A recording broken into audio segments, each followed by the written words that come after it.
Oke, bismillahirrahmanirrahim. Assalamualaikum warahmatullahi wabarakatuh. Waalaikumsalam warahmatullahi wabarakatuh.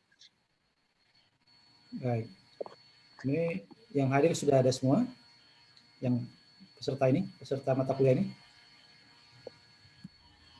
Ada berapa kira-kira? Belum kayaknya, Pak. Oke. Kita tunggu aja 5 menit lagi ya. Ya, Pak. Baik, Pak.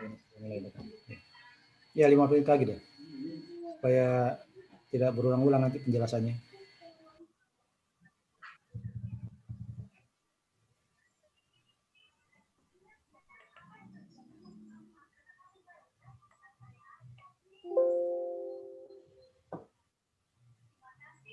Cek. Ada suaranya.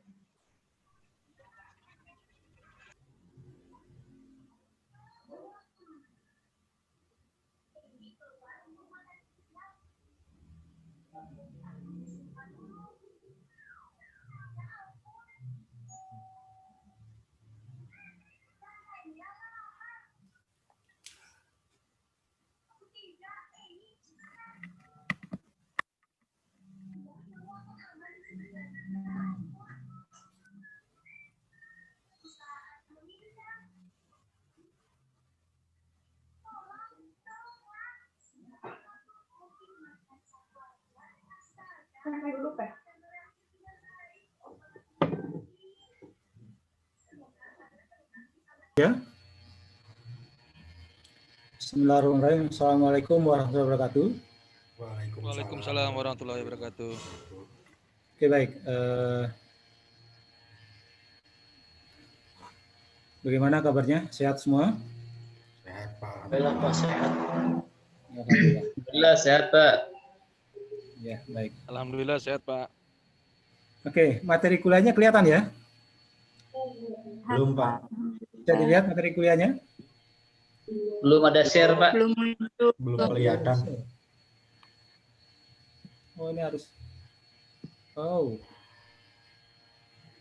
Jadi di share-nya di ini juga ya, apa? Bentar kalau gitu, sebentar.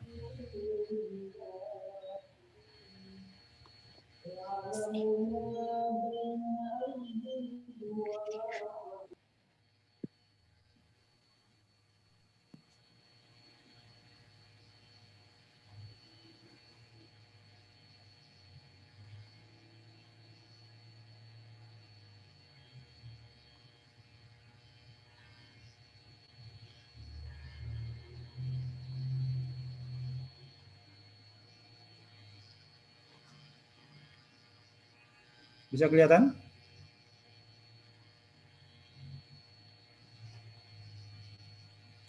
Kelihatan ya? Belum muncul, Pak. Belum muncul. Belum muncul, Pak, saya, Pak.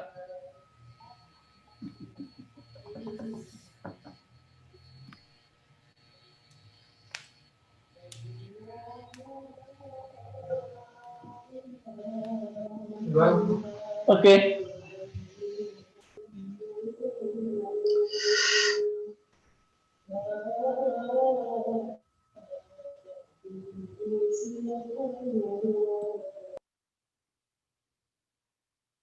Sudah bisa kelihatan? Belum ya? Begini.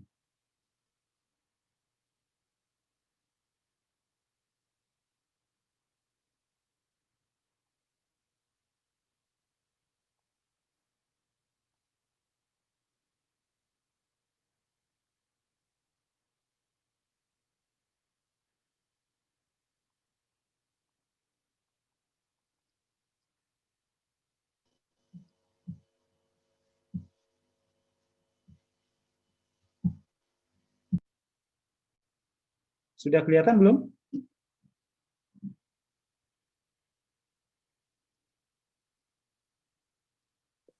Belum, Pak. Oh, jangan.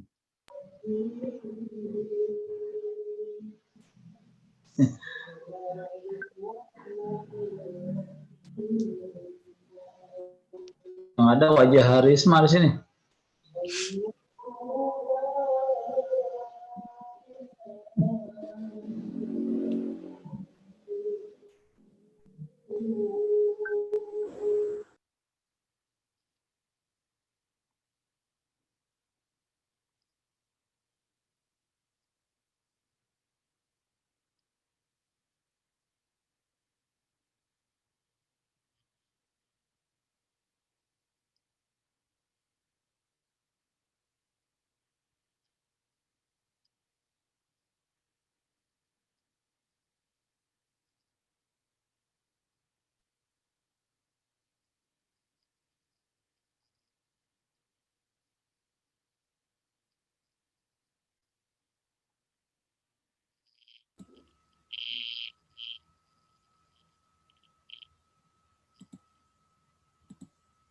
Oke, sudah ya?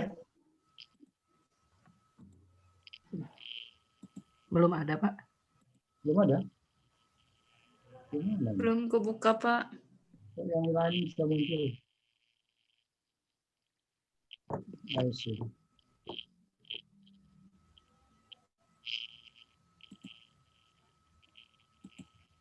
Berat ini.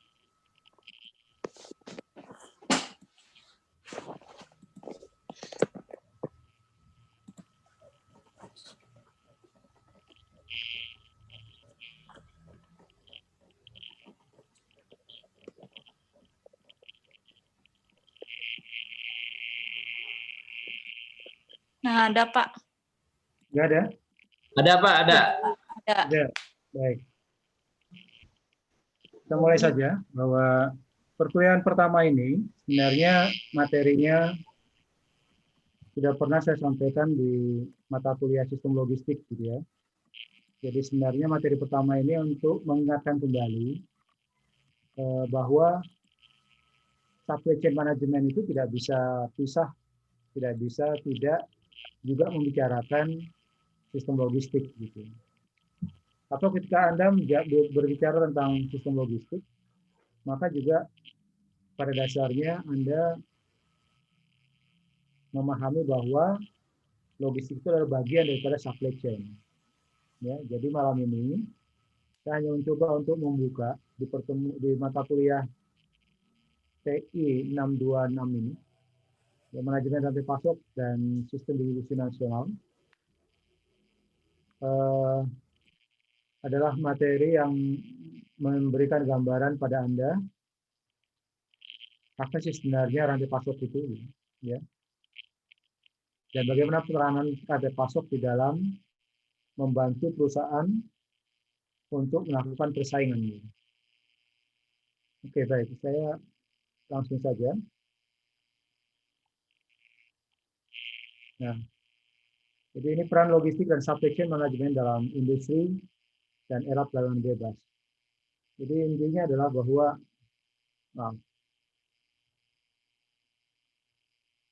ada beberapa pertanyaan ini, ya, sejauh manakah perdagangan bebas berlangsung?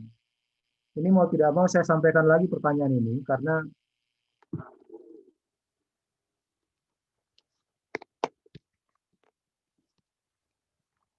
sebentar ya.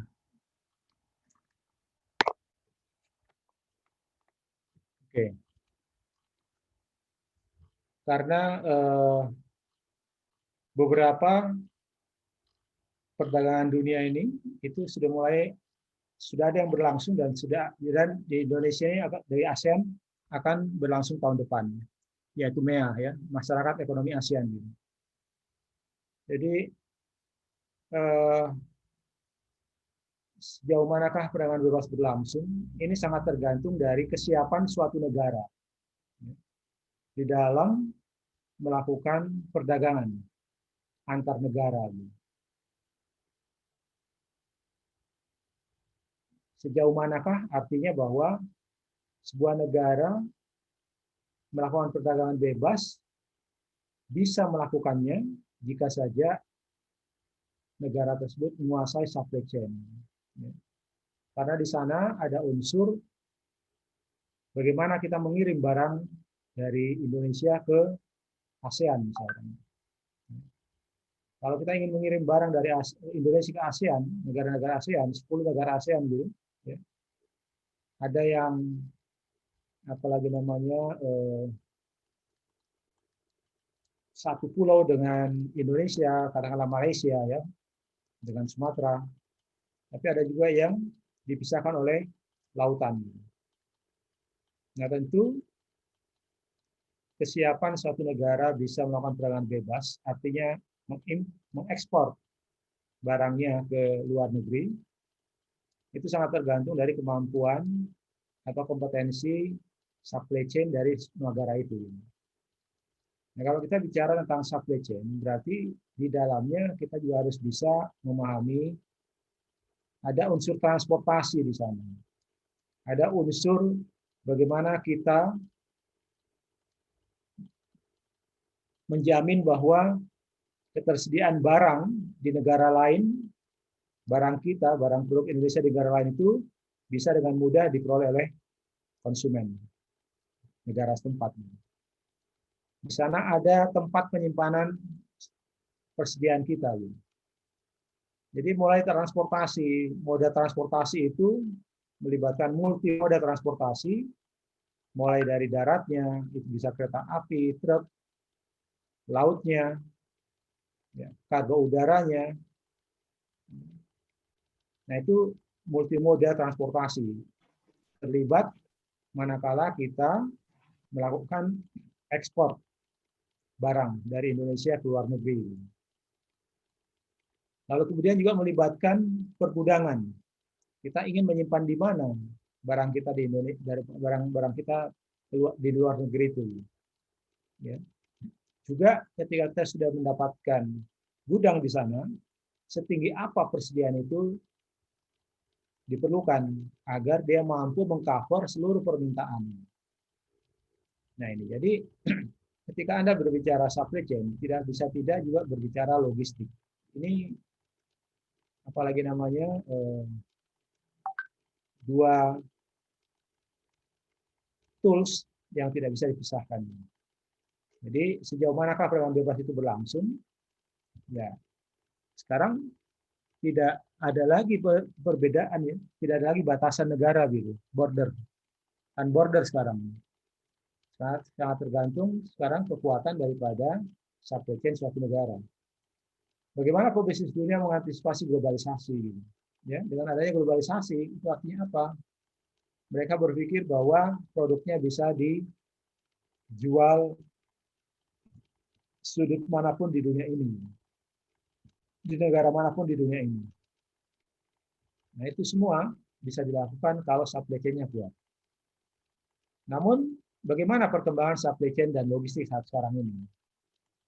Kita masuk di industri 4.0, ya, di mana penggunaan internet on thing, ya, artinya bahwa apapun sekarang memanfaatkan fasilitas internet. Ya.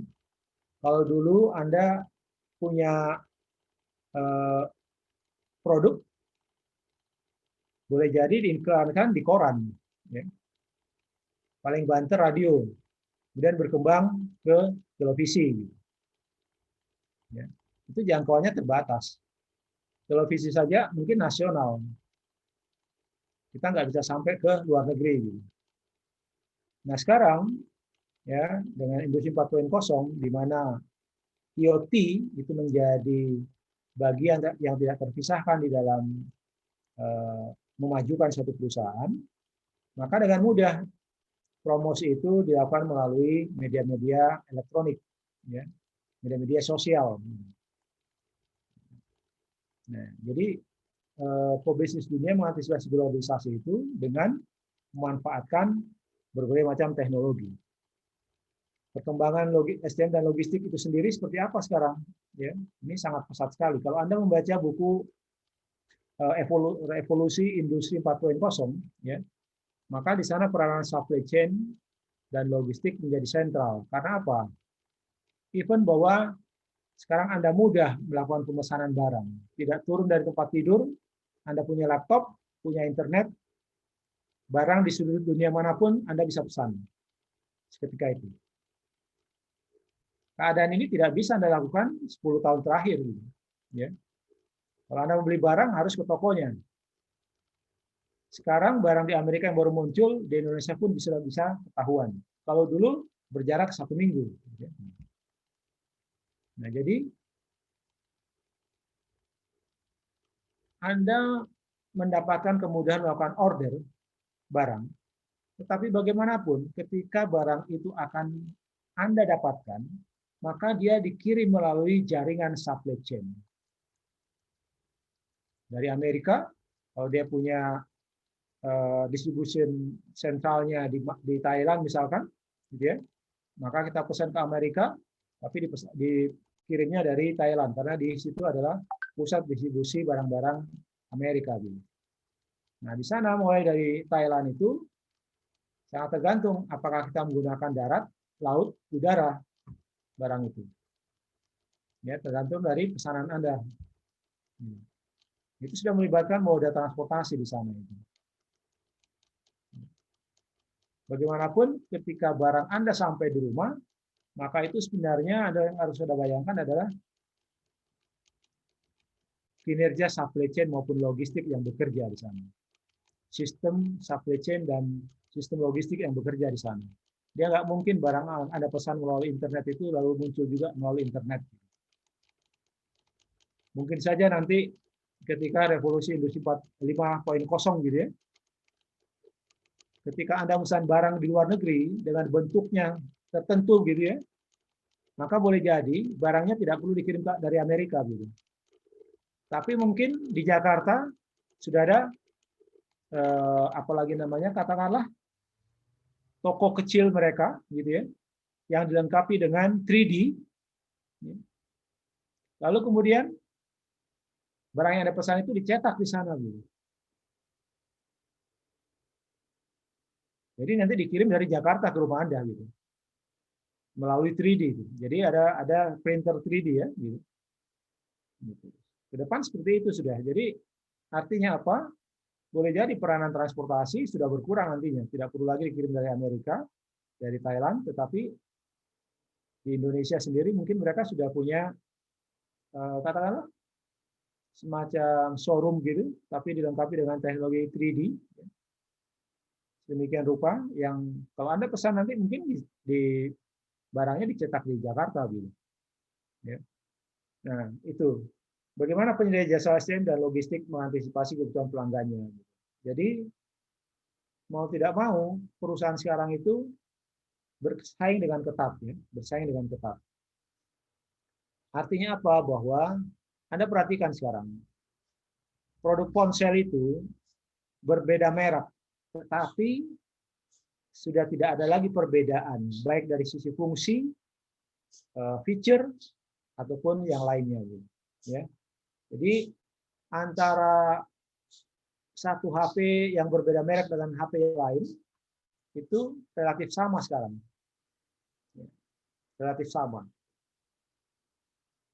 Bahkan HP-HP Cina itu dengan fitur yang memadai, sangat memadai, harganya jauh lebih murah sampai 4-5 kali dibandingkan dengan Samsung maupun iPhone gitu ya. Nah itu. Jadi sangat kompetitif sekali gitu. Nah, artinya apa di sini? Bahwa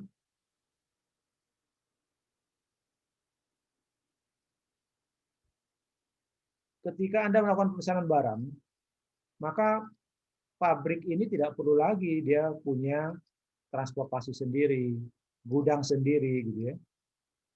Semua itu harus di pihak ketiga kan. Jadi ada penyedia jasa. Kita sebut sebagai lead logistic provider.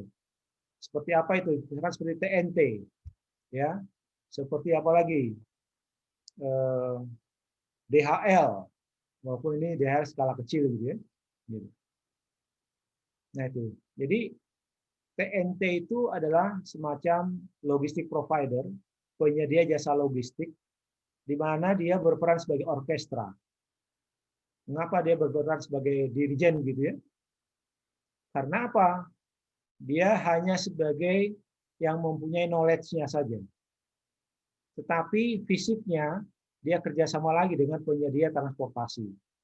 Dia kerjasama lagi dengan penyedia jasa pergudangan. Dia kerjasama lagi dengan penyedia jasa yang lainnya, perbankan dan sebagainya. Jadi lead logistic provider itu, ya, penyedia jasa supply chain maupun logistik itu, dia bertindak sebagai konduktor, ya, sebagai dirijen, konduktor yang memanage pihak ketiga, berbagai macam pihak ketiga. Gitu. Ya, jasa transportasi itu dengan, kalau kita bicara jasa transportasi itu berarti ada lautnya, ada udaranya, ada daratnya sendiri, ada kereta api, ada truk. Ya. Banyak pemainnya, operatornya. Gitu. Belum lagi jasa pergudangan. Belum lagi jasa pusat-pusat distribusi. Gitu. Nah itu. Jadi pabrik fokus kepada kompetensinya dia. Sementara jasa supply chain maupun logistik itu adalah jasa pendukung, itu adalah kegiatan pendukung gitu, bagi suatu perusahaan pabrikan. Nah, ini oleh karena itu bahwa bagaimanakah penyedia jasa SCM dan logistik mengantisipasi kebutuhan pelanggannya. Jadi dia harus bisa menyiapkan berbagai macam sarana dan kerjasama berbagai pihak penyedia jasa logistik. Gitu ya. Nanti dia bertindak sebagai lead logistik provider. Kemudian bagaimana perkembangan logistik di Indonesia? Ya inilah ya, mungkin Anda sekarang sudah masuk semester 3 kan ya.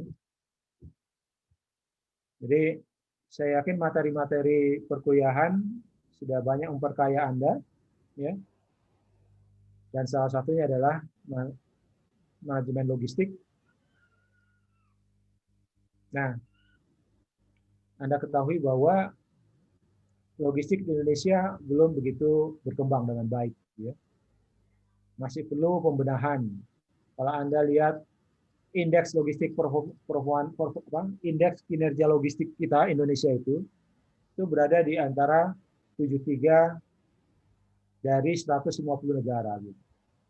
Jadi kita masih kalah dengan Thailand, Malaysia, apalagi Singapura. Kita pun kalah dengan Filipina. Gitu. Ya, jadi masih banyak pembenahan yang harus dilakukan. Siapakah dan tersediakah tenaga profesional logistik di Indonesia? Ini juga masih kurang. Tetapi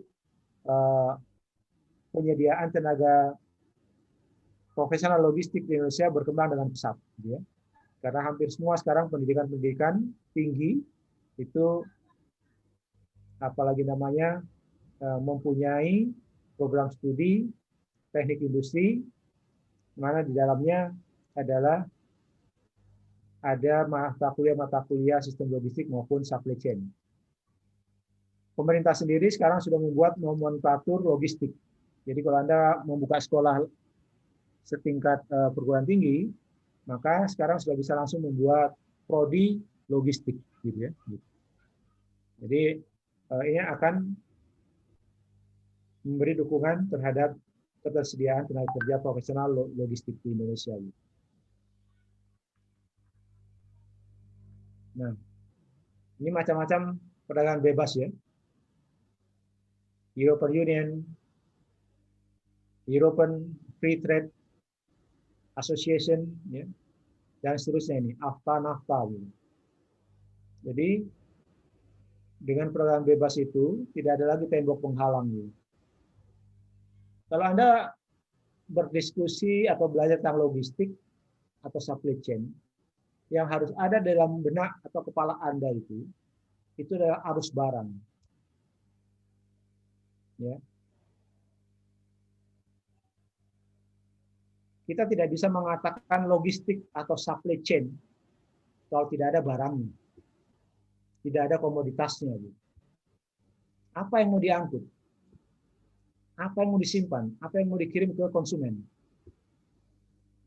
Jadi, kalau Anda berbicara logistik maupun supply chain, maka Anda secara tidak langsung berbicara komoditas, produk.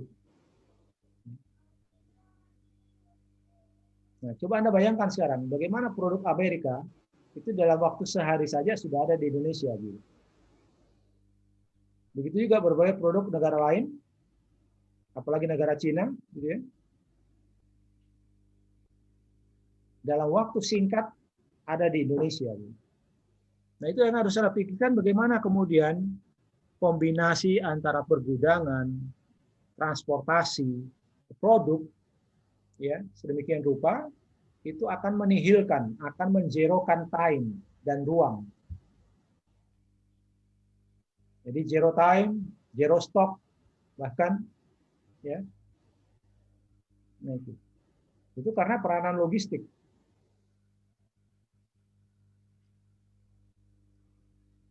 Jadi kalau Anda ke supermarket, lalu barang yang Anda cari tidak ada, maka itu akan menunjukkan bahwa kinerja logistiknya tidak bagus.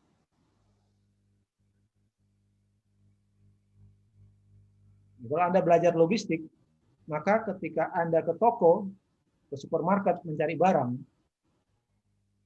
dan tidak ada, maka Anda harus berpikir bahwa manajemen logistiknya, manajemen supply chain-nya, ini yang kurang bagus.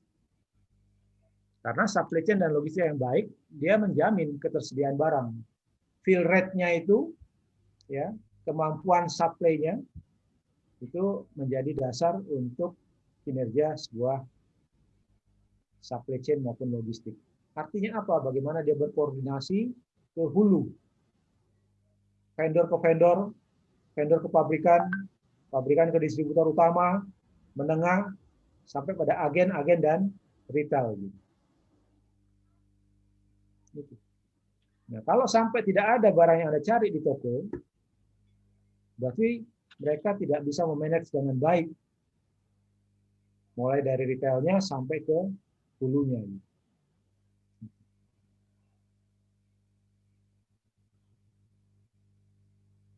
Nah, jadi dengan perdagangan bebas ini, ya, teknologi memungkinkan komunikasi efektif dan pertukaran data. Gitu. Jadi sekarang juga berkembang namanya big data, ya, dan analytics. Gitu. Jadi artinya bahwa industri 4.0 itu akibat dari penggunaan IoT, Internet of Things yang masif, gitu. Apapun sekarang menggunakan internet, gitu. Itu membuat lalu kemudian order itu semakin meningkat dengan pesat, dengan diagram apalagi namanya eksponensial, gitu, ya, gitu. Akibatnya apa? Dengan order yang meningkat secara eksponensial, maka volume produksi pun meningkat secara eksponensial. Akibatnya apa? Pak, Ya, kalau sambil ini bisa bertanya nggak, Pak? silakan. Oke, makasih, Pak. Ini, Pak, tadi kan Bapak ada cerita, Pak, mengenai perdagangan bebas ini. Cuma yang kita khawatirkan nanti itu ya mungkin kita pasti tahu, Pak, ya pasti ada monopoli, apa ya, monopoli atau mungkin Suaranya kurang jelas. terhadap perdagangan kita, sistem kapital.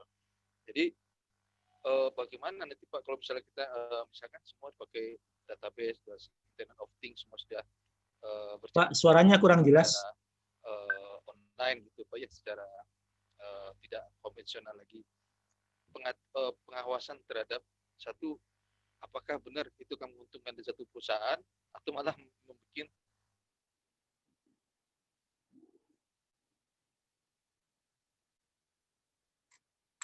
Sebentar ya, saya pakai earphone dulu karena suaranya nggak jelas.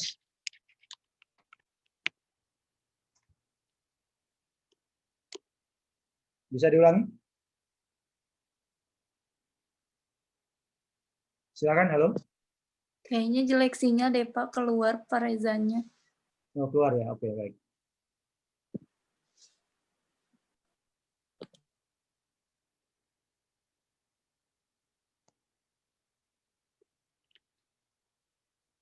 Silakan, Pak Reza.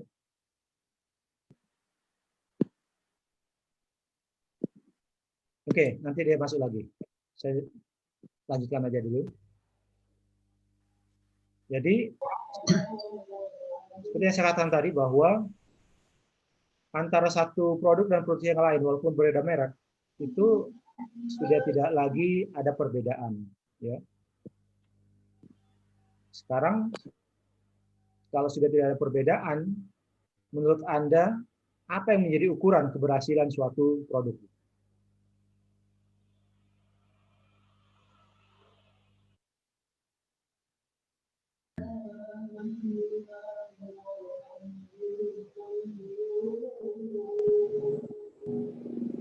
Mohon kalau tidak bertanya itu ditutup aja ya, apalagi di mute saja ya, supaya suaranya nggak masuk.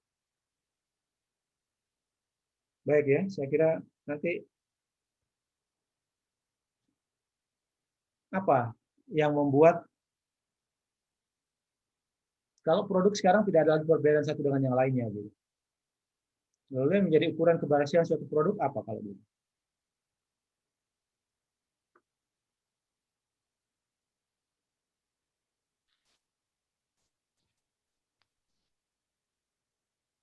Apa kira-kira? Mungkin cepat tidaknya dalam pengiriman, Pak. Ya, itu salah satunya itu. Jadi ketersediaan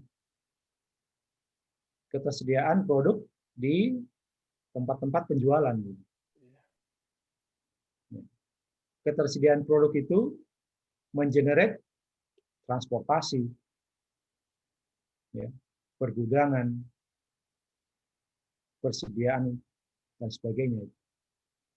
Ya, gitu. Jadi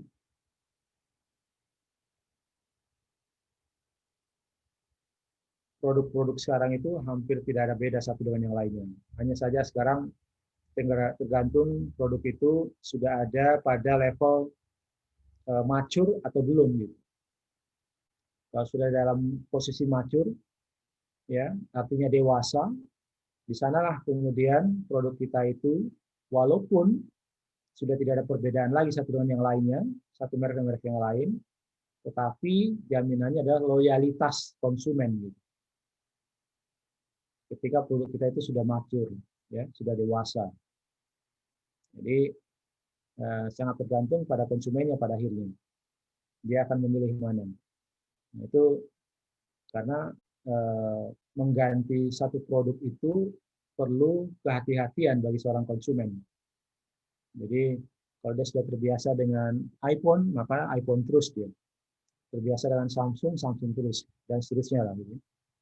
Nah, kemudian pertumbuhan ekonomi dunia membuat pembukaan pasar-pasar baru seluruh dunia, gitu ya.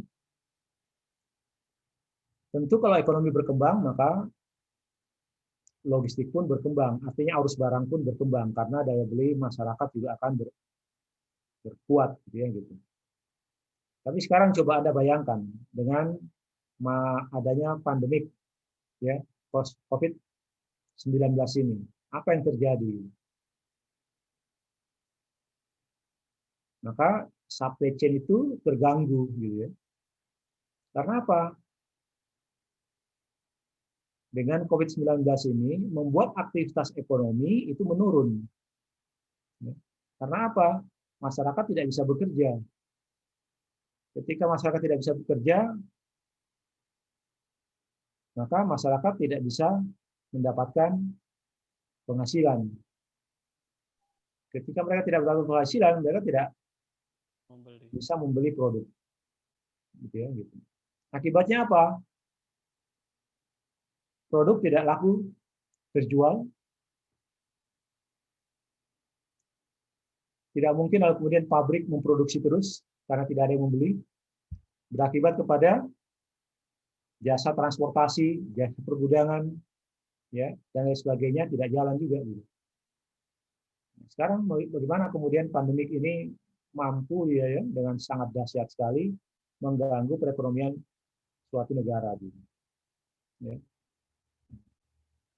Peningkatan keterampilan kerja dan kestabilan politik ini akan berpengaruh juga terhadap perdagangan bebas. Artinya kalau semakin stabil ya, artinya perdagangan bebas juga semakin baik. Merangsang perluasan tempat produksi di tempat lain. Ya. Nah, kemudian tembok penghalang perdagangan antar batas suatu daerah negara sedang runtuh. Artinya apa? Bahwa dengan industri 4.0 atau era globalisasi ini tidak lagi batas antar negara. Maka muncullah berbagai macam perdagangan dunia, gitu ya. Oke. Nah, inilah saya katakan tadi. Kalau Anda lihat diagram ini, grafik ini, maka inilah logistik, inilah supply chain. Ya. Kalau tidak ada komoditas, tidak ada yang dikirim, tidak ada yang dikonsumsi, maka tidak ada logistik, tidak ada supply chain. Lalu Anda berkata bahwa apakah logistik identik dengan komoditas? Untuk satu hal boleh jadi iya. Ya. Karena desain logistik, desain supply chain, kita merancang jaringan distribusi, merancang sistem logistik, apakah itu transportasinya, apakah itu pergudangannya, itu sangat tergantung dari karakteristik komoditasnya. Gitu. Jadi kalau tidak ada komoditasnya, tidak ada logistik dan supply chain. Nah, sehingga yang harus Anda bayangkan di benak Anda adalah ketika Anda melihat angka-angka ini, ya, melihat angka-angka ini, bagaimana kemudian angka-angka ini itu bisa muncul di suatu negara. Grafik yang eksponensial mungkin gitu. Itu karena produk, komoditas gitu. Ya. Jadi statistik ini itu menggambarkan pergerakan barang ini dalam nilai ya, dolar, tapi sejatinya adalah produk, komoditas yang ketika terjadi pertukaran antar negara, ya, itu melibatkan transportasi, pergudangan, persediaan, dan lain sebagainya. Itu sejatinya ya, sejatinya itu. Nah, di tengah-tengah ini antara Eropa misalkan dengan Asia, ya garis yang bolak-balik ini, yang harus Anda bayangkan di situ itu adalah moda transportasi di situ. Kalau dia nyebrang lautan, berarti menggunakan kapal laut, menggunakan kapal udara. Kalau yang warna biru di dalamnya ini boleh jadi menggunakan kereta api, truk, jalan raya dan sebagainya untuk mengirimkan barang dari satu tempat ke tempat yang lain. Ya, seperti itu. Nah, oleh karena itu bahwa Anda bisa melihat bagaimana grafik perdagangan bebas mulai dari GATT, ya, putaran Kennedy, putaran Tokyo, Uruguay, sampai sekarang ini berkembang terus ya, dengan angka yang sangat signifikan gitu. Putaran Uruguay, angka-angkanya, statistiknya, jadi tidak bisa tidak bahwa even di rumah Anda saja itu sebenarnya logistik. Gitu. Even dompet Anda itu juga sebenarnya logistik. Gitu. Ya. Nah, sehingga dengan berkembangnya perdagangan dunia itu, maka membuka peluang. Peluang dalam perdagangan internasional itu potensi perusahaan pasar yang lebih besar. Ya, saya kira sudah tentu. Baik untuk produk lama dan baru. Perputaran persediaan lebih besar. Peningkatan pelayanan pelanggan, ya. Penurunan biaya produksi. Kenapa biaya produksi menurun? Karena permintaan besar, maka produksi selalu berjalan pada kapasitas penuh, yang menghasilkan harga satuannya menjadi rendah. Ya. Namun di samping ada peluang juga ada tantangan. Ya, perdagangan, penghalang perdagangan itu trade barriers, kuota dan tarif. Apa kaitannya ini? Jadi walaupun perdagangan bebas itu berlangsung dengan sangat baik, tetapi negara yang tidak kuat supply chain-nya, negara yang tidak kuat produknya, maka dia akan mendapatkan produk-produk impor. Produk lokal karena kualitasnya jelek tidak bisa bersaing. Kalau tidak ada peraturan dari negara tersebut, maka negara ini akan menjadi tuan rumah. Negara orang asing di negara sendiri. Oleh karena itu, setiap negara, apalagi namanya, menerapkan batasan-batasan perdagangan, gitu. Ya, ada kuota dan sebagainya. Karena apa? Untuk melindungi produk dalam negeri. Indonesia sekarang ada yang namanya TKDN. Apa itu TKDN? Tingkat kandungan Tingkat komponen dalam negeri. Ya, itu kurang lebih ada 100 komponen gitu. Nah, itu kalau tidak ada itu ya bisa saja produk-produk lokal ini terlibas oleh produk-produk impor gitu. Tetapi juga sangat tergantung dari kebijakan pemerintah mau menerapkan secara ketat atau tidak. Cina itu sebelum dia terbuka itu di tahun 2000 sampai tahun 2000 itu mereka tertutup dengan perdagangan luar. Ya, tidak menerima produk-produk luar negeri gitu. Tetapi dia mengintip produk luar negeri lalu kemudian dia buat sendiri gitu. Dia duplikasi, dia contoh. Kenapa dia lakukan itu? Karena pada saat-saat itu teknologi mereka masih belum mampu bersaing dengan Amerika, Eropa dan sebagainya. Karena kalau misalkan mereka membuka pasarnya, mereka habis dengan produk-produk Eropa dan Amerika. Sehingga barulah setelah 2010 ke atas ke sini, mereka untuk produk-produk tertentu saja mereka buka. Manakala produk mereka sudah kualitas bagus, sudah terjamin bersaing dengan produk-produk luar. Nah, kita pemerintah yang tidak punya concern terhadap masyarakat, tidak ada batasan di kita ini, semuanya dibuka. Ya. Batik saja sekarang itu sudah dibuat secara industri di Cina sekarang. Tekstil saja sekarang ada yang namanya Cimahi, Majalaya itu dulu penghasil tekstil. Sekarang mereka produk utamanya menjadi garment. Ya. Kalau dulu mereka menghasilkan kain, tekstil, sekarang mereka pengguna kain dan tekstil itu menjadi garment. Tapi kain dan tekstilnya dari mana? Dari Cina. Ya. Sudah berubah itu. Karena keterlambatan melakukan pembaharuan atau revitalisasi teknologi pertekstilan, ya, mesin-mesin tekstil itu. Gitu.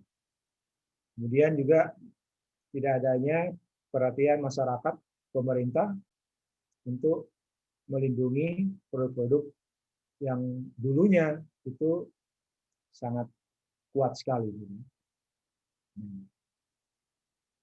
Anda lihat ya, dengan teknologi 3D itu, Anda tahu ya, 3D kan, tahu ya? Teknologi 3D itu.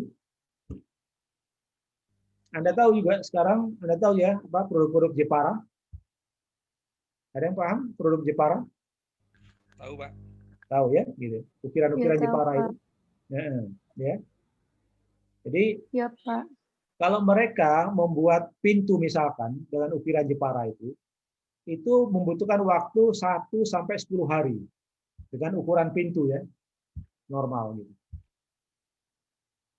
Nah, Cina, strateginya Cina itu ya, dia kemarin itu mengirim 600 orang ke Indonesia, disebar ke pelosok Indonesia untuk mempelajari motif-motif ya, motif-motif ukiran Indonesia, termasuk salah satunya Jepara gitu. Dia di sini hampir kurang lebih 6 bulan. Dan sialnya lagi pemerintah mengizinkan gitu. Ya. Mereka pelajari motif-motif ukiran Indonesia itu, mulai dari Bali, Jawa Timur, Jawa Tengah, seluruh Indonesia lah. Dan salah satunya Jepara. Setelah dia tahu motif-motif ukiran Indonesia itu, mereka pulang ke negaranya dan membuat printer 3D, mesin 3D. Jadi motif-motif ukiran tadi itu tidak lagi dilakukan dengan tangan, ya, pahatan tangan, homemade gitu, tapi sudah mesin. Anda bayangkan berapa lama untuk membuat satu pintu? Hanya 2 jam. Apa akibatnya? Dengan kualitas 3D, presisinya sangat bagus sekali, ya, tampilannya jadi, nah itu, ya. Nah ini, akhirnya produk kita tidak laku karena bagaimanapun konsumen juga pengen yang lebih cepat, gitu, Dan lebih murah. lebih murah lagi, ya, gitu. Nah, Anda lihat sekarang dari sisi logistik dan supply chain-nya, berakibat kepada ketika order semakin meningkat, maka jasa transportasi, jasa logistik, supply chain akan berkembang pula. Gitu. Ya, gitu. Ini tantangan. Peningkatan permintaan pelayan lebih dari pelanggan, ya. Variasi pilihan produk itu tersediaan stok dan sebagainya. Ya. Biaya produksi juga akan semakin saing. Sehingga apa itu rantai pasok maupun logistik ya? Secara harfiah, ya, ini bukan definisi buku ya, bukan definisi textbooks. Tapi secara harafiah, ya, rantai pasok logistik itu kita definisikan sebagai getting your food from the field onto your dinner plate. Apa artinya? Dapatkan barang Anda dari mana dia berasal dan bawa dia ke tempat Anda. Gitu.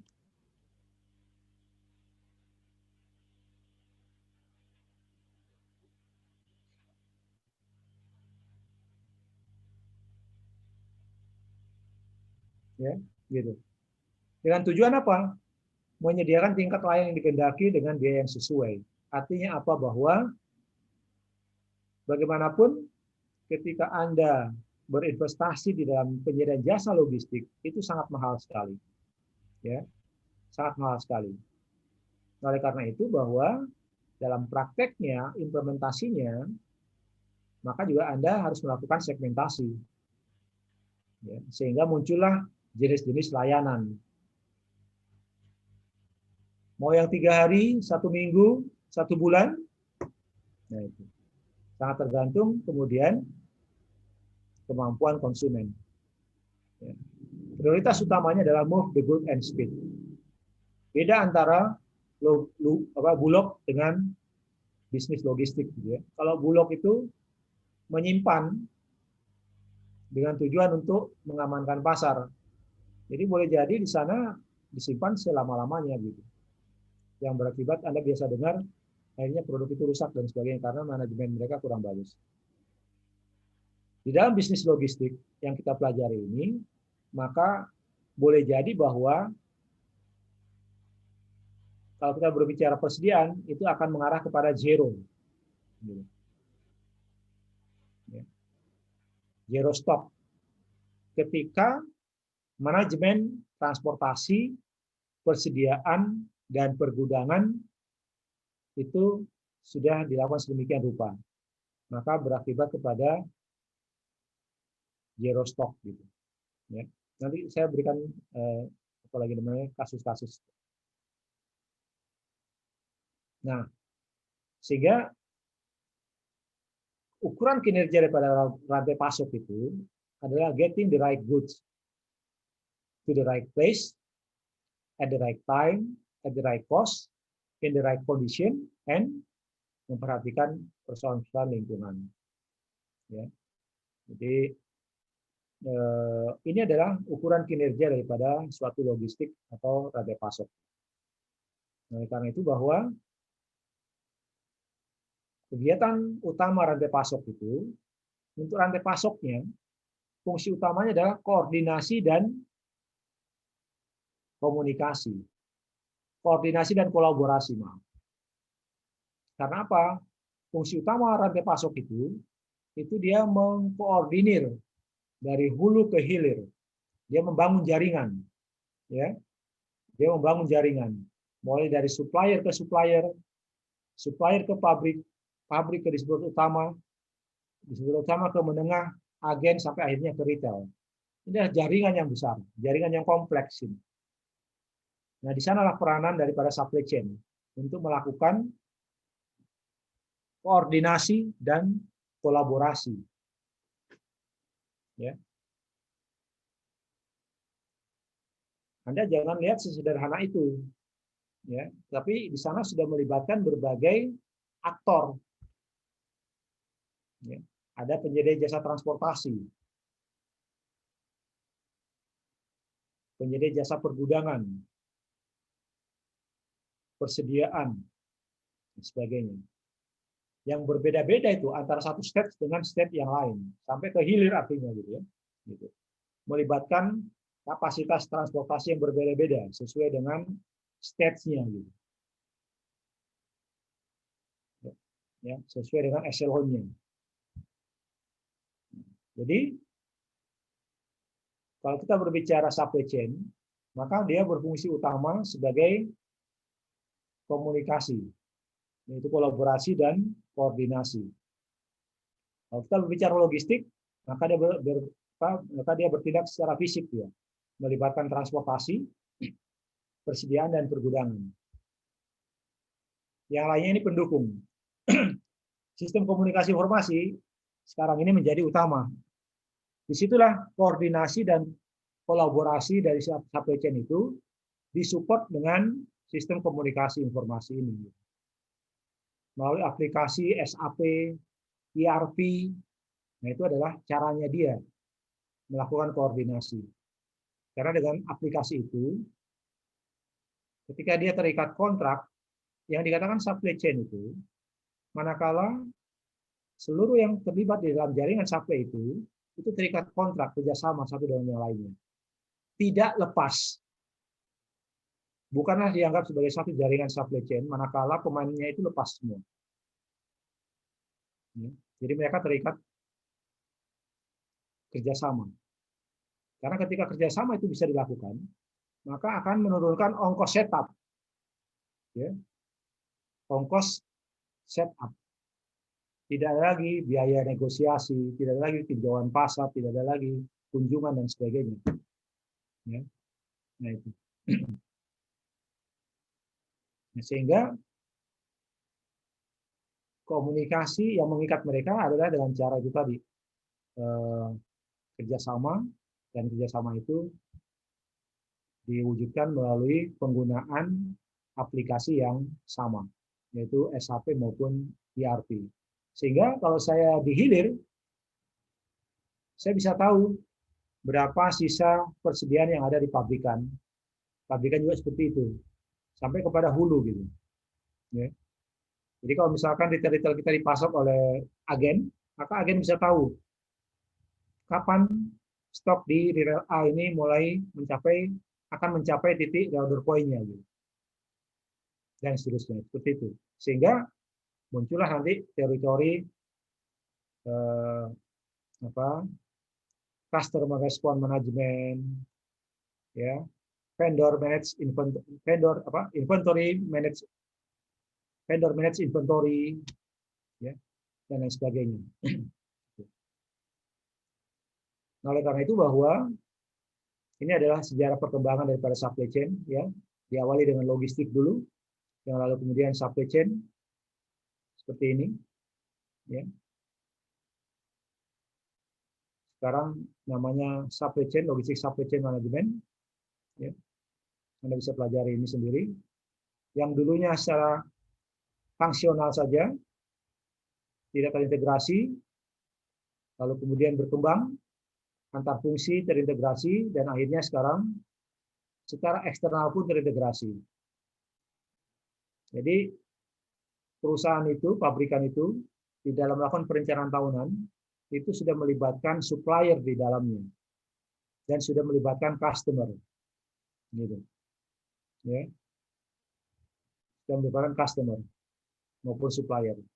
Jadi fungsi transportasi, fungsi pergudangan itu sudah dikelola oleh pihak ketiga. Ya.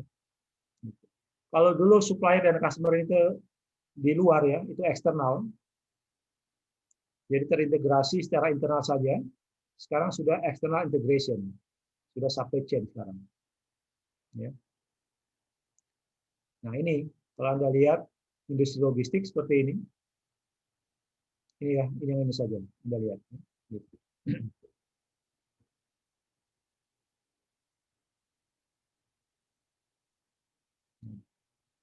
Apa artinya gambar ini? Ya. Singkat saja bahwa ketika tidak ada lagi barier antar negara, maka perdagangan itu dunia ukurannya. Secara geografis itu global. Ya.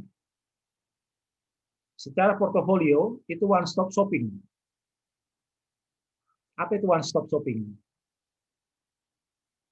Kalau dia ukuran negara, negara itu menjual berbagai macam produk negara lain. Sehingga kita mengunjungi Singapura, mengunjungi Abu Dhabi, mengunjungi Paris, semua produk dunia ada di sana. Jadi tidak perlu lagi kita berkunjung ke negara-negara itu. Negara-negara asal produknya. Ya. Kalau kita bicara fokus, maka klien kontrak. Kenapa bisa terjadi seperti ini? Di bawah ini, external integration. Karena kecenderungannya sekarang, pabrik ketika dibangun, itu sudah punya customer-nya. dan sudah punya vendornya. Dan dia tidak membuat macam-macam produk, fokus dia. Klien kontrak sifatnya gitu. Maka bisa terjadi secara integrasi eksternal integration. Ya. Kalau kita bicara hard assetnya, Anda sekarang tidak perlu lagi punya mesin, punya tenaga kerja, punya tanah untuk membangun pabrik. Anda cukup punya merek saja. Anda desain modelnya seperti apa, kualitas bahannya seperti apa, mungkin hanya Anda meng-hire tenaga-tenaga inti saja, 5-6 orang begitu. Lalu kemudian Anda setelah dapatkan modelnya, Anda kirim ke pabrikan-pabrikan untuk mereka buat gitu.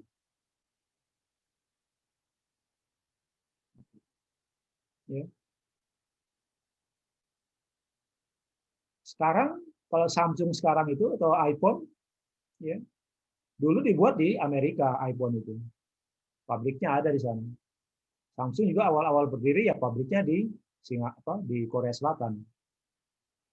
Tapi sekarang produk-produk yang sekarang ini mereka sudah menetapkan karena berakibat kepada ini ya, berakibat pada cost gitu ya. Kalau dijual ke dunia lain, ya artinya ada ongkos transportasi dan sebagainya di sana, menjadi mahal. Maka mereka membagi dunia ini, Amerika misalkan menjadikan Thailand itu sebagai pusat distribusi produk-produk elektroniknya Amerika.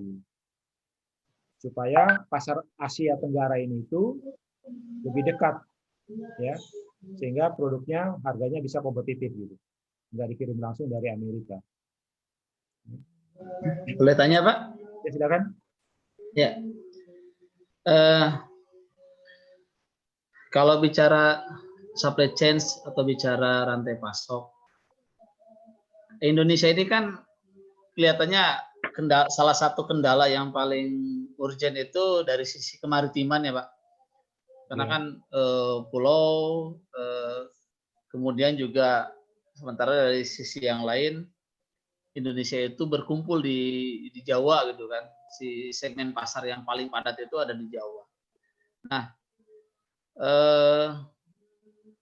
di satu sisi ke depan itu Indonesia memiliki bonus demografi di mana masyarakat yang begitu banyak atau jumlah penduduk yang banyak bisa dijadikan sebagai segmen pasar yang utama. Nah, kendala masalah kemaritiman ini karena akan berdampak terhadap sisi biaya logistiknya, Pak. Nah, kira-kira bagaimana cara ininya, Pak? Cara mengatasinya nih kendala yang paling utama dari sisi kemaritiman. Walaupun memang dari sisi bicara akses barangnya kan bisa dengan melalui sekarang itu udah berbasis internet gitu ya. Tapi kalau dari sisi logistik kan tetap aja jarak itu masih menjadi kendala. Artinya yang ingin saya tanyakan ke depan ini kan selalu yang didorong itu pemerataan pembangunan. Industri ingin digeser ke misalkan ke pulau A, ke pulau B, ke pulau C gitu kan. Nah, satu sisi jarak itu juga ya akan menjadi kelemahan di dalam masalah logistik. Mungkin itu, Pak. Iya, baik. Ya. Jadi problematika masalah logistik ataupun supply chain di Indonesia ini karena Indonesia boleh jadi sudah mampu memetakan kebutuhan komoditas antar pulau. Ya. Ada pulau A punya kebutuhan komoditas A, tetapi dia tidak punya sumbernya, harus import dari pulau lain. Ada pulau B, dia punya produknya, tapi tidak punya produk yang lain. Jadi Departemen Perhubungan itu, Kementerian Perhubungan itu sudah memetakan setiap pulau di Indonesia itu dia punya apa dan kebutuhannya apa, gitu. Ya. Volumenya pun sampai ketahuan. Hanya saja lalu kemudian ini tidak digarap dengan baik oleh pemerintah. Cuma sampai saja pada pemetaan. Berakibat kepada, sementara kita ketahui bahwa setiap pulau itu, apalagi kalau kita sudah bicara pulau kecil gitu ya, jangankan pulau kecil, Sulawesi Selatan saja itu hanya berpusat di Sulawesi saja itu, Pulau Sulawesi, ekonomi yang maju ya hanya ada di Sulawesi Selatan. Lalu pemerintah kemarin membuat rel kereta api itu dari Makassar ke Palopo, ya. Tidak ada yang ikut, tidak ada yang naik itu. Nggak laku. Gitu. Sama halnya ketika misalkan kereta itu dibuat di Palembang kemarin kan gitu. Ya, nggak laku gitu. Karena apa? Pemerintah asal bangun tanpa melakukan pemetaan kebutuhan gitu. Sesuai kebutuhan ya. Sesuai kebutuhan. Saya katakan tadi, kalau tidak ada komoditas, tidak ada transportasi, tidak ada pergudangan, kita tidak bisa melakukan persediaan dan sebagainya. Nah, kalaulah misalkan Anda katakan, bagaimana apa tadi transportasi maritim gitu ya? Nah, ini kan pemerintah ini kan dulu waktu zamannya SBY kan ada yang namanya Sisloknas, Sistem Logistik Nasional. Iya. Sudah dibuatkan blueprint-nya gitu. Itu sangat bagus sekali ya. Sangat bagus sekali. Hanya lalu kemudian belum terimplementasi, pemerintahnya sudah turun gitu. Nah, pemerintahnya sekarang karena apa ya? Dianggap pekerja itu kalau dia punya barang baru gitu. Maka dibuatlah tol laut. Gitu ya. Mereka menggembar-gemborkan tol laut, tetapi nggak ada turunannya seperti apa tol laut itu. Blueprint-nya nggak ada gitu. Iya. Ujung-ujungnya pakai juga yang namanya Sisloknas itu. Gitu. Nah itu. Nah, Jargon tapi juga, politik, Pak. Ya, tapi itu juga yang namanya tol laut karena nggak ya hanya sebagai jargon politik saja, ya akhirnya juga menggunakan jalur-jalur konvensional. Nah itu, ya. Oleh karena itu ya, mengapa kemudian indeks logistik kita itu tetap di angka 75, 73, nggak bergerak. Karena memang perhatian Indonesia, pemerintah ini terhadap logistik itu sangat rendah sekali. Ya. Bagaimana Singapura pelabuhannya itu bisa 1 kali 24 sampai 36 jam. Sejak datang kapal, melapor, turunkan barang, naikkan barang, berangkat.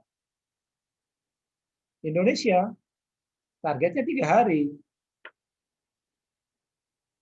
Tapi masih juga prakteknya 4-5 hari. Nah, Anda pilih mana kalau Anda misalkan shipper yang punya kapalnya, membongkar barang. Ya pasti pilih pelabuhan yang punya teknologi loading dan unloading yang cepat. Karena semakin lama Anda di pelabuhan bersandar, maka semakin besar biayanya, biaya parkirnya, biaya sandarnya gitu. Nah itu. Jadi walaupun Indonesia mencoba untuk mempertimbangkan itu, tapi lambat sekali ya kalau dibandingkan dengan negara-negara ASEAN. Nah, oleh karena itu bahwa pemerataan pembangunan memang harus dilakukan. Ini konsentrasi 70% itu ada di Jawa. 30% tersebar di 4 pulau besar lainnya. Ya. Sehingga bagaimana kemudian kita bisa menggenjot perdagangan dan sebagainya kalau misalkan memang akhirnya pemerataan pembangunan itu tidak dilakukan dengan baik. Kalau misalkan kita lakukan secara alamiah, ya berkembangnya pun secara alamiah. Susah. Coba Anda lihat nih, Jerman itu. Ya, ketika misalkan mereka masih berpisah, Jerman Timur dan Jerman Barat, gitu ya. Jerman Timur itu ketinggalan sekali. Ketika bersatu, maka konsentrasi pemerintah membangun Jerman Timur. Sekarang sudah tidak ada bedanya lagi antara Jerman Timur dan Jerman Barat ketika mereka bersatu. Apalagi memang ibu kotanya pindah ke sana gitu ya. Tapi ibu kota pindah ke sana, mereka memang tujuannya bagus, ya, punya uang juga. Ya, kita pindah ke Kalimantan nggak punya duit, pinjam duit, ya, susah. Ya. Nah ini, jadi, nah kalau Anda lihat gambar ini, bagaimanapun ya, kalau Anda lihat gambar ini, maka ketika produk-produk kita itu sudah terkirim ke berbagai negara, maka bagaimanapun Anda tidak bisa juga setiap saat terbang ke negara-negara itu. Maka Anda perlu yang namanya supply chain manager. Di mana supply chain manager ini adalah suatu alat yang Anda bisa gunakan untuk mengendalikan dan mengontrol persediaan di berbagai negara itu, ya, negara lain. Nah, ini seperti itu. Jadi tidak perlu kita datang ke tempat untuk bisa mengetahui berapa jumlahnya persediaan kita dan sebagainya. Kita perlu yang namanya supply chain manager. Nah, oleh karena itu bahwa tenaga-tenaga supply chain ini yang profesional dan logistik itu sangat dibutuhkan ke depan. Nah, Anda lihatlah sekarang ini, seperti industri PC ini, personal computer ini, ya. Anda lihat sekarang ini kalau Anda membeli produk komputer PC, itu isinya itu berbeda-beda negara itu komponennya itu. Dan Anda lihat perjalanannya seperti apa ini contohnya ini. Ya. Yang sampainya akhirnya dikirim ke customer, boleh jadi bahwa di situ juga dulu dia penghasil komponennya gitu, pembuat komponennya.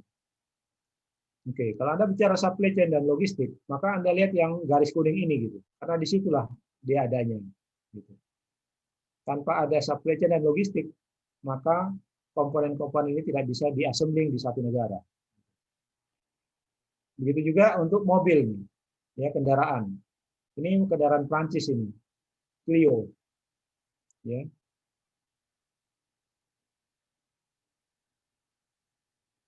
Ini dengan perjanjian perdagangan antar negara Eropa, maka di sana ada klausul yang menyatakan bahwa ketika merek satu mobil itu milik satu negara, dan ketika dia akan dipasarkan di negara lain, maka negara lain itu berhak untuk memasok komponennya.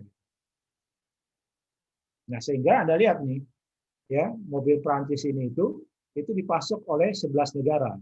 Ada Jerman, Belgia, Portugal, Prancis sendiri, Inggris, Belanda, Italia, Jepang, Norwegia, Swedia, Amerika. Jadi satu mobil merek Prancis ini sudah tidak lagi murni, ya, merek Prancis semuanya komponennya, tetapi sudah dipasok oleh berbagai negara. Nah, Anda bayangkan bagaimana mobil ini bisa jadi sesuai dengan jadwalnya. Ketika misalkan tidak ada yang namanya supply chain manager yang mengelola aliran barang dari berbagai negara ini, aliran komponen dari berbagai negara ini, gitu, ya. Di mana di pabriknya ini sudah punya jadwal produksinya, gitu. Kapan dia harus mengassembling chassisnya, tempat duduknya, dan lain sebagainya, mesinnya, bannya, gitu. Yang akhirnya sesuai dengan jadwalnya selesai menjadi satu mobil. Gitu. Anda bayangkan kalau misalkan dari negara Swedia terlambat barangnya, dari Amerika terlambat, apakah jadi mobil? Bayangkan kalau ini semua pengontrolan dengan negara ini, yang memasok ini, itu dilakukan secara manual. Ya, tidak ada supply chain manager dengan aplikasi tertentu. Gitu. Akan kerepotan. Gitu. Ya. Nah ini. Sama halnya ini mobil Jerman ini, Passat. VW Passat ini. Itu dipasok berbagai komponennya dari berbagai negara ini. Italia, Austria, Inggris, ya, Belgia, Kanada, Norway, Nederland, Germany, Prancis sendiri, Jepang, gitu. Anda bayangkan gitu. Nah, sehingga pada akhirnya kalau dulu orang berkompetisi itu menawarkan berkompetisinya siapa? Perusahaan dengan perusahaan. Tapi lalu kemudian berkompetisi lebih detail lagi produk dengan produk. Ya. Akhirnya berkembang penawaran bersaing dengan penawaran gitu. Tetapi zaman sekarang ini, ya, untuk menghasilkan ongkos total yang rendah, maka supply chain suatu produk bersaing dengan supply chain produk yang lain. Ini kuncinya sekarang ini. Ini adalah alat kompetitif sekarang ini, supply chain itu. Supply chain-nya iPhone itu akan berbeda dengan supply chain-nya Samsung. Gitu. Ya. Nah, ukuran di sisi hilir tingkat ketersediaan pada akhirnya. Ketika satu produk itu selalu ada, baik jenisnya dan kuantitinya, maka itu menggambarkan supply chain-nya sangat baik. Karena apa? Itu tadi tidak ada lagi persaingan antar produk, karena satu produk dan produk yang lain hampir sama sekarang. Sehingga siapa yang menyediakan dengan cepat, dengan kuantitas yang besar, ya, dalam tanda petik gitu, selalu tersedia, maka dia pemenangnya gitu. Nah, itu gambaran daripada performa supply chain maupun logistiknya. Oke, gitu. Oke. Ada pertanyaan? Silakan. Pak, izin tanya, Pak. Enggak. Kalau di masa pandemi seperti ini, Pak, untuk meningkatkan daya Saing. meningkatkan kontinuitas produksi, Pak, ya. Seperti tadi Bapak sebutkan permasalahannya biasanya dari supply chain, salah satunya adalah karena kekurangan pasok gitu ya. Nah, dari sebuah perusahaan atau industri ini untuk saat pandemi seperti ini, Pak, solusinya supaya dia dapat suplai bahan yang bagus itu seperti apa, Pak, ya? Maksudnya lebih secara kontinu gitu ya. Apakah melakukan mengambil dari berbanyak macam supply supply chain, atau dia hanya fokus ke satu tapi yang besar gitu, yang punya kapasitas besar, atau gimana, Pak, menurut Bapak? Iya. Intinya begini ya, dengan adanya pandemi ini itu betul-betul mengganggu industri ya. Jadi karena begini, kita tidak bisa mendesain supply chain sedemikian rupa dengan adanya kondisi pandemi ini. Maksud saya begini, ketika pasar lesu, ya, ketika yang beli tidak ada gitu, atau berkurang, maka pabrik sendiri tidak mau juga mengimpor bahan baku. Kalau dia menyimpan, itu biaya. Bayangkan kalau inventory itu tidak berputar, maka modal perusahaan itu tidak bergerak yang tertanam dalam inventory. Apalagi masih bahan baku gitu. Nah, itu berarti inventory turnover-nya rendah, berakibat kepada modal perusahaan tertanam di bahan baku, produk jadi yang tidak dibeli oleh konsumen gitu. Nah, sehingga mau tidak mau volume produksi pun harus menurun gitu. Mengapa kemudian terjadi perumahan gitu ya? Artinya di 2 minggu sekali baru masuk gitu ya, diatur jadwal masuk dan sebagainya. Itu tadi karena volume produksi menurun. Itu diakibatkan oleh tidak ada yang membeli gitu. Karena daya beli masyarakat menurun. Mereka tidak boleh kerja kan gitu. Gitu. Tidak menghasilkan uang, lalu kemudian untuk apa membeli barang? Bukan untuk apa, tapi maksudnya bagaimana cara membeli barang kalau nggak ada uang gitu. Makanya pada akhirnya di negara-negara luar itu industri-industri kecil itu diimpus oleh pemerintah gitu. Supaya industri kecil itu bergerak, berputar gitu, menghasilkan produk, karena industri kecil ya kan harganya juga bisa dijangkau oleh masyarakat yang walaupun masih ada masalah di situ ya gitu. Perekonomian masyarakat itu. Jadi menjawab pertanyaan Anda tadi itu, bagaimanapun pada akhirnya supply chain ini terganggu gitu. Kalau misalkan dia ingin tetap ini ya tetap menurunkan volume produksinya gitu. Volume produksi menurun, berarti kebutuhan bahan bakunya menurun juga. Supply chain masih tetap terbentuk, tetapi dengan volume yang rendah. Gitu. Karena perusahaan juga tidak berani untuk memproduksi pada kondisi normal, seperti kondisi normal itu kalau tidak ada yang membelinya. Gitu ya. Jadi jangankan Indonesia, negara-negara maju saja sekarang juga sangat terganggu mereka. Amerika itu sampai turun 35%, 40%. Iya. Ya. Eropa itu apalagi lebih besar lagi itu. Gitu. Nah, jadi Pak sekalian Pak mau nanya Pak. Ya. Jadi keinget Pak lihat gambar ini Pak, lihat gambar di share screen ini tentang industri kendaraan.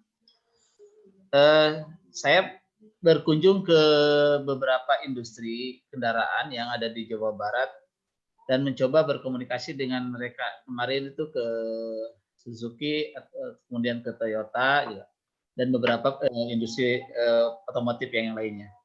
Nah, yang menarik itu satu ada industri, dia kalau industri mobil itu kan komponennya bisa ratusan ribu ya Pak, bisa ratusan ribu komponen gitu dalam satu kendaraan. Nah, ketika saya tanya ini semuanya dari mana, karena ini semua banyak yang bisa dibuat di Indonesia. Ternyata mereka sampaikan ini dibuatnya oleh IKM yang dari negara mereka sendiri. Nah itu kan miris sekali sebenarnya.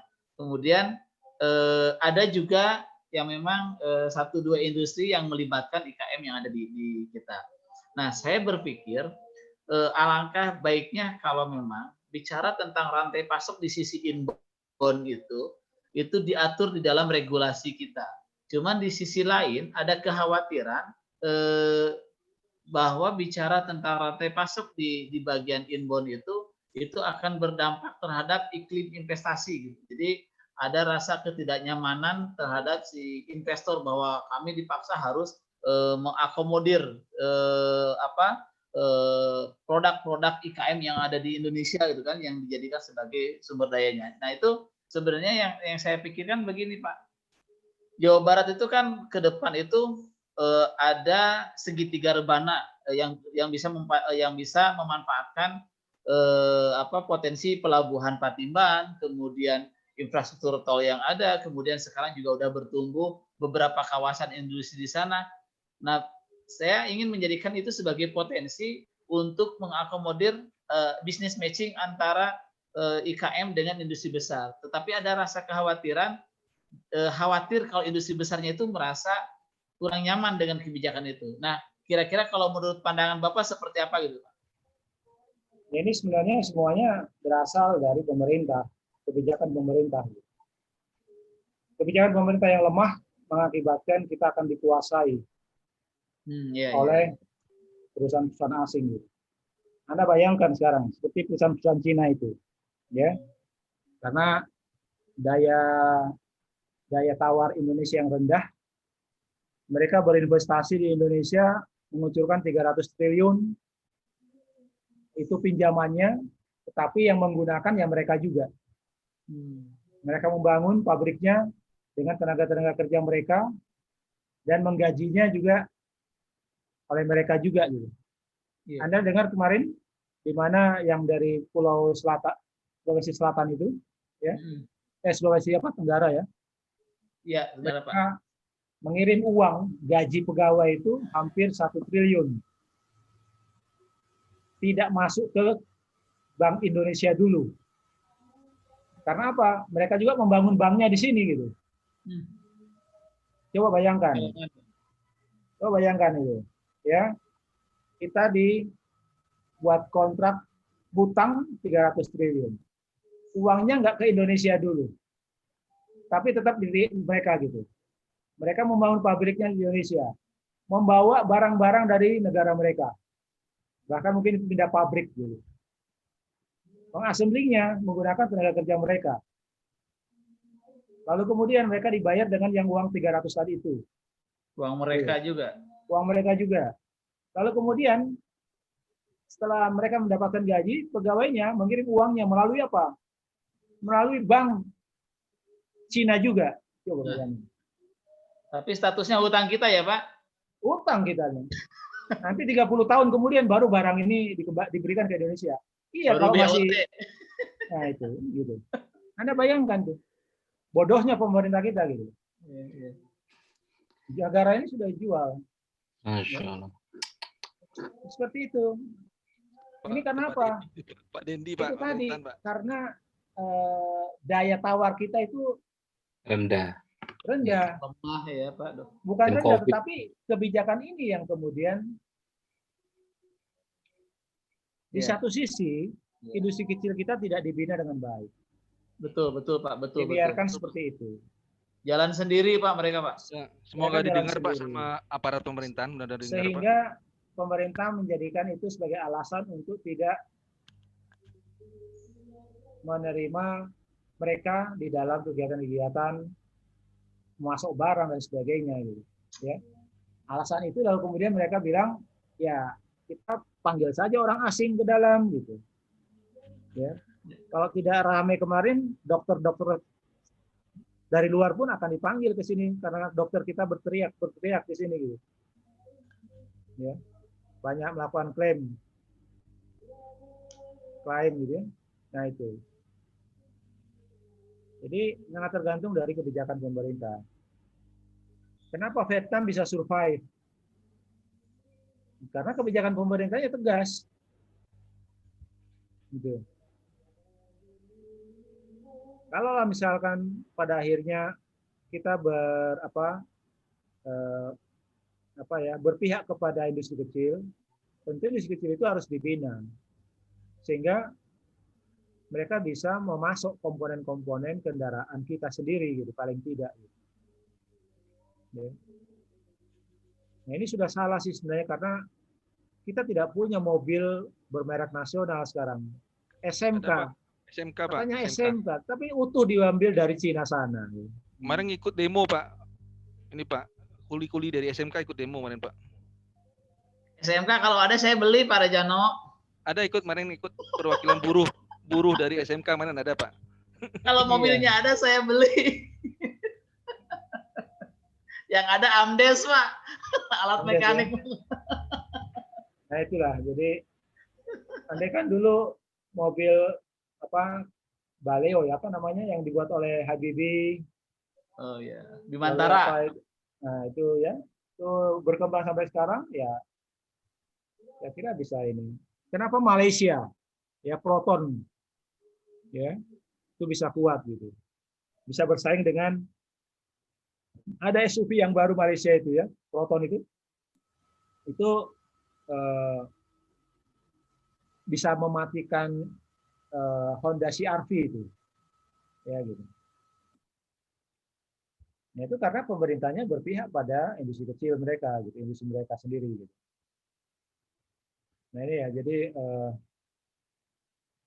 saya kira kompleks persoalan kita di Indonesia ini kalau kita lihat dari kacamata logistik maupun supply chain. Gitu. Ada yang lain silakan. Baik ya kalau tidak ada saya kira pertemuan pertama saya tutup sampai di sini saja dulu. Kalau ada pertanyaan bisa Anda sampaikan lewat WA, nanti kita coba diskusikan. Ya, saya kira itu saja dulu. Terima kasih. Terima kasih, Pak. Kalau materi ini bisa Anda download ya? Bisa download ya? Iya, Pak. Ya bisa, Pak. Baik. Oke, baik kalau gitu. Terima Sudah. kasih. Assalamualaikum warahmatullahi wabarakatuh. Waalaikumsalam warahmatullahi wabarakatuh. Foto dulu. Ya, Silakan foto. foto dulu. Pak Rezano, Pak, bagiannya, Pak.